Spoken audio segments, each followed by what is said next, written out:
ನಮ್ಮ ಬದುಕಿನಲ್ಲಿ ಅವನ ತಲೆ ಎತ್ತಿ ತಿರುಗಲಿಕ್ಕೆ ಅದು ಸಾಧ್ಯ.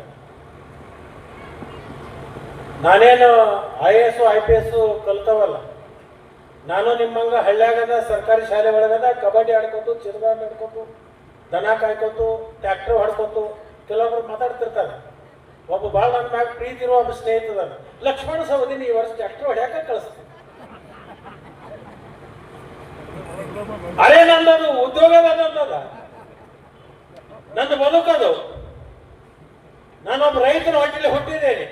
ಎತ್ತನು ಹೊಡಿತೀನಿ, ಟ್ರ್ಯಾಕ್ಟರ್ ಹೊಡಿತೀನಿ, ಪ್ರಸಂಗ ಬಂದ್ರೆ ಅನ್ಯಾಯ ಮಾಡ್ಲಿಕ್ಕೆ ಬಂದವನ್ನ ಮೆಟ್ಟನು ಹೊಡಿತೀನಿ.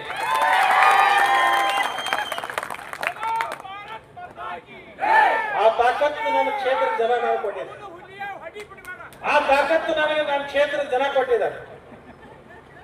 ನನ್ನ ಕ್ಷೇತ್ರದ ರೈತರ, ನನ್ನ ಕ್ಷೇತ್ರದ ಜನರ ಸ್ವಾಭಿಮಾನಕ್ಕೆ ಧಕ್ಕೆ ಆಗ್ಲಿಕ್ಕೆ ನಾನು ಬಿಡೋದಿಲ್ಲ. ಯಾರಾದ್ರೂ ಏನಾದ್ರು ಕನಸು ಕಟ್ಕೊಂಡಿರ್ಬೇಕು. ಏನು ನಮ್ಮ ತಾಲೂಕದಾಗ ಈ ತಾಲೂಕು ಮಾಡೋಣ ಅಂತ ಸಾಧ್ಯ. ಇಲ್ಲಿ ರೈತರ ಅಟ್ಟ ಅಲ್ಲ, ವಿಜ್ಞಾನಿಗಳದಾರ ಇಲ್ಲಿ. ದಿಲ್ಲ್ಯಾಗ ಏನ್ ನಡೀತಿತ್ತು ಅನ್ನೋದು ಇಲ್ಲಿ ಇಲ್ಲಿ ಹೇಳ್ತಾರ. ಅಮೆರಿಕದಾಗ ಏನ್ ನಡೆದೈತೆ ಅನ್ನೋದು ಇಲ್ಲಿ ಹೇಳೋ ನಮ್ಮ ಬುದ್ಧಿವಂತರು ಚೆನ್ನಾಗಾರ. ಇಲ್ಲಿ ನಡೆಯಂಗಿಲ್ಲ. ಇದು ಶಿವೋಗಿ ನಾಡ್ರಿ, ಇದು ಶಿವೋಗಿ ನಾಡಿದು. ಅವನು ಏನ್ ತಿಳ್ಕೊಳಕತ್ತಾರು, ಗಪ್ಪಿರೋಣ ಇದು ಯಾಕೋ ಮಬ್ಬ ಆಗೈತಿ, ಇದು ಜನ ಮಡ್ಸಕತೈತಿ ತಿಳ್ಕೊಂಡು. ನನ್ನ ಮಾತಿನಿಂದ ಯಾವುದೇ ಸಮಾಜದ ವ್ಯಕ್ತಿಗಳಿಗೆ ಅದು ತೊಂದರೆ ಆಗಬಾರ್ದು, ಮನುಷ್ಯ ಕಾಶಿ ಆಗಬಾರ್ದು ಅಂತ ನಾನು ಮಾತಾಡಲ್ಲ. ನಾನು ಹಳ್ಳ್ಯಾಗ ಹುಟ್ಟಿದ್ದೀನಿ, ನನಗೇನು ಭಾಷೆ ಗೊತ್ತಿಲ್ಲ. ಮತ್ತೆ ಇವ್ರಂಗ ನಾ ಮಾತಾಡಕ್ ಹಚ್ಚಿನಂದ್ರ ನೀವೇನಂತೀರಿ? ಏನು ಇದು ಅದ್ರಂಗ ಹೊಡಿತಲ್ಲ ಹಾಗೆ ಯಾಕ್ರಿಸಿದ್ರಣ್ಣ?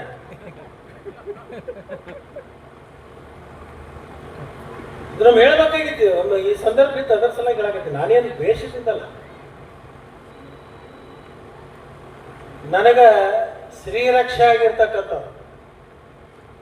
ವಿದ್ಯೆ ಮಾಡುವಂತಾಗ ನಾನು ಡಾಲ ಮತ್ತು ಕವಚ ಹಾಕೊಳ್ಳೋದಿಲ್ಲ. ಇಡೀ ನನ್ನ ಕ್ಷೇತ್ರದ ಜನ ನನ್ನ ಇಡೀ ಶರೀರಕ್ಕೆ ಕವಚ ಆಗಿ ನಿಂತುಕೊಂಡಿರ್ತಕ್ಕಂಥವ್ರು 1,31,000 ಜನ. ನನ್ನ ಉದ್ದೇಶ ಏನಪ್ಪಾ ಅಂತಂದ್ರೆ, if you like this video ಬೇಗ ಲೈಕ್ ಮಾಡಿ, ಕಾಮೆಂಟ್ ಮಾಡಿ, ಶೇರ್ ಮಾಡಿ ಹಾಗೂ ಯೋಯೋ ಟಿವಿ ಕನ್ನಡವನ್ನು ಸಬ್ಸ್ಕ್ರೈಬ್ ಮಾಡಿ.